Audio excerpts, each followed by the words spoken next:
আসসালামু আলাইকুম, সবাই কেমন আছেন? আলহামদুলিল্লাহ আমিও ভালো আছি। দেখেন পান খেয়ে মুখের কী অবস্থা করেছি। আসলে আমার দিন দিন এত একটা মানে কি বলবো, এই ট্রেন্ডিং ওই ট্রেন্ডিং বাড়তি থাকে। তো সাইডে দেখেন আমার বাচ্চা দুটি বলতে কি, একটা হচ্ছে আমার ভাই, একটা হচ্ছে আমার, তার বারবার কোলে ওঠার জন্য বা তার মামার কোলে ওঠার জন্য খুবই পাগল। আমি এদিকে পান খাচ্ছি আর ওইখানে হচ্ছে আমার মা আর আমার ভাবি পিঠা বানানোর জন্য রেডি। আমাকে যতই ডাকে আমি ততই দূরে চলে যাই, যে আসলে আমি মাঝে মাঝে মধ্যে একটা অলস হয়ে যাই। তো আমার মা আর ভাবি বললো যে চলো আমরা কি বলে যে মুগ ডালের যে পিঠাটা ওইটা বানাই। বাট ওইটা বানাতে বানাতে মানে তারা মানে ইয়ে করছে, আর আমি হচ্ছে এই সাইডে পান খেয়ে খেয়ে কী বল মুখ ভরে ফেলছি। কিন্তু পান খেয়ে আর বা যাই করি, আমি আমার সবসময় ঘর পরিষ্কার রাখতে বা গুছাতে খুবই পছন্দ করি। এটা হচ্ছে আমাদের একটা রুম, তো কেউ মাইন্ড করবেন অবশ্যই। দেখেন যে কাপড় চোপড় ছড়ানো ছিটানো আছে, যেহেতু একটা না কদিন বৃষ্টি গেল, ছাদে কোনো কাপড় চোপড় দেওয়া যায় না। আর সেই ফাঁকে আমি একটু ঘর গোছাই, একটু চা খাই। তো এখানে আমার বাচ্চাটা এত তার মামার জন্য পাগল, যদি দেখে তার চোখের আড়াল হয়ে যায়, সে তো চলেই যায়। তো এই হচ্ছে আমার মা, সে তো চা দেখলে পাগল হয়ে যায়, যদিও সে খুব অসুস্থ। তো আমি বললাম যে এই ফাঁকে আমি 2 কাপ চা বানাই নিই। আর আমি গরুর দুধের চাটা খুবই পছন্দ করি, আমার জন্য খুব ভালো লাগে। আর এ হচ্ছে আমার ছোট বাবা, এত জ্বালাতন আমাদের করতে পারে, যদি দেখে যে কোনো কাজটা আমরা করি, সে মাথার উপর ঘাড়ের মধ্যে একদম আইসা বসে থাকবে। নিজেই চিন্তা করে যতক্ষণ না বন্ধু মাথা খাবে অতক্ষণ ওর ভালো লাগবে না। তো এই সুযোগে আমি বললাম থাক মাও চা খাক, আমিও একটু চা খাই। আর এটা হচ্ছে আমাদের ড্রয়িং রুম, এখানে আমরা বসে সবাই আড্ডা দিই, সবাই কথাবার্তা বলি। আর এগুলি হচ্ছে আমাদের নিজের হাতে বানানো। আর হচ্ছে কি বলবো, এটা হচ্ছে আমাদের টিভি। তো যাই হোক, এটা আমাদের হচ্ছে একটা ড্রয়িং রুম, আমরা সুন্দরভাবে সবাই আড্ডা মারি, যদিও আমাদের ওরকম কোনো কিছু গুছানো হয় না। আর এই পাশে হচ্ছে গিয়ে তারা পিঠা বানাক, যদিও আমাকে অনেকবার ডাকাডাকি করতেছে, আমি কামচুরামি করে যাই না এখানে। বাট আমার বড় ছেলে আলহামদুলিল্লাহ আম খেতে খুবই ভালোবাসে। আর এই কি বলবো, এই আমের সিজন তাকে যে আমি কতটুকু আম কিনে দিচ্ছি সেটা আমিই জানি। সে আলহামদুলিল্লাহ আমের খুবই পাগল, যদিও তার দাদির বাড়িতে আম থাকলেও সে খেতে পারে না, ওরকম তো আমাদের কপাল নেই যে আমাদের বাচ্চাগুলি খাবে। তো যাই হোক, আমি তাকে আলহামদুলিল্লাহ মা হিসেবে আমার ছেলেরা বা যাই চায় আমি তাই, মানে যা চায় বা যা খাইছে আমি তাই করার চেষ্টা করি।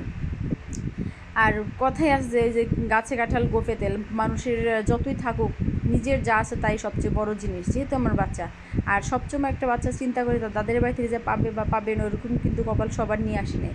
যেমন আমার ছেলেদের কপাল চিন্তা করেন, আমার ভাইয়ের ছেলের কপাল চিন্তা করেন। তো যাই হোক, আমার ভাইয়ের ছেলেকে আলহামদুলিল্লাহ আমার মা যথেষ্ট, ইভেন আমরা 2 বোন আছি, খুবই খুবই খুবই ভালোবাসি। আর এমনকি আমাদের যে বাচ্চাগুলি, সেগুলো কিন্তু আমাদের ছোট্ট রাজকুমারকে ছাড়া বুঝেই না। তো যাই হোক, এই সুযোগে আমি আমটা কেটেই ফেলি, আর এই আমগুলি আমি দিয়ে আসবো হচ্ছে আমার ছেলে খাওয়ার জন্য, কিন্তু আম পেয়ে মহা খুশি। আর ওই পাশ হচ্ছে আমি মানে লুকায় ছিলাম যে কাজ করবো না, আর সেখানে হচ্ছে আমার ভাবি আর আমার মা মিলে পিঠা তৈরি করে ফেললো। আর এগুলো সুন্দর করে তৈরি করে, আর গুড়ের শিরা মধ্যে দিলে খুব ভালো লাগে, মানে অনেক টেস্ট, অনেক মজাই লাগে। তো বেচারে যতটুকু পারছে ততটুকু পিঠা বানাইছে। তো আর এদিকে হচ্ছে আপনারা কিন্তু অবশ্যই গরম তেলের মধ্যে পিঠা দিলে কিন্তু তেলের একদম মচমচে আর নরম নরম খুবই ভালোই লেখাইতে।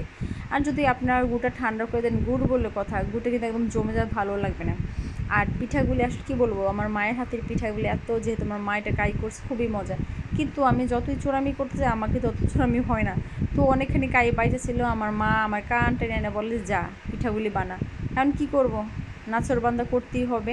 তো পিঠাগুলি দেখেন আমি বেলতেছি, মনে কাউকে আমি বাঁশ দিয়ে পিটাচ্ছি, বা যতই পিঠা বানে ততই মেজাজটা আমার খুব খিটখিটে হয়ে যাচ্ছে। তো আসলে চিন্তা করলাম যে না, আসলে বসে থেকে তো কোনো লাভ নাই, পিঠা বানানোর কাজটা শেষ করে ফেলে এটাই সবচেয়ে ভালো হবে। যত তাড়াতাড়ি শেষ করবো তত আমার বাচ্চাকে খাওয়াইতে পারবো।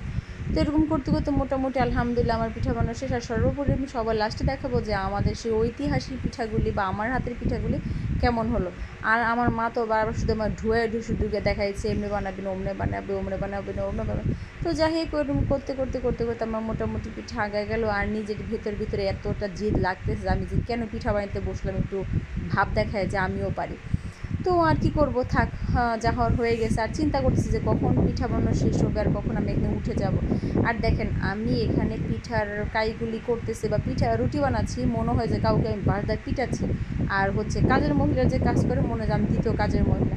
তো যাই হোক, আমার জন্য সবাই দোয়া করবেন, অবশ্যই দোয়া করবেন, অবশ্যই দোয়া করবেন। আমার নতুন চ্যানেল অবশ্যই আমাকে সাবস্ক্রাইব করে দেবেন, প্লিজ প্লিজ প্লিজ। আর কমেন্টসে বলবেন যে আমাকে কেমন দেখা যাচ্ছে। আর এই হচ্ছে আমার লাস্ট পিঠার ক্যাটালগুলি, দেখুন কেমন হয়েছে, আর একটু শেয়ার করে দেন। আসসালামু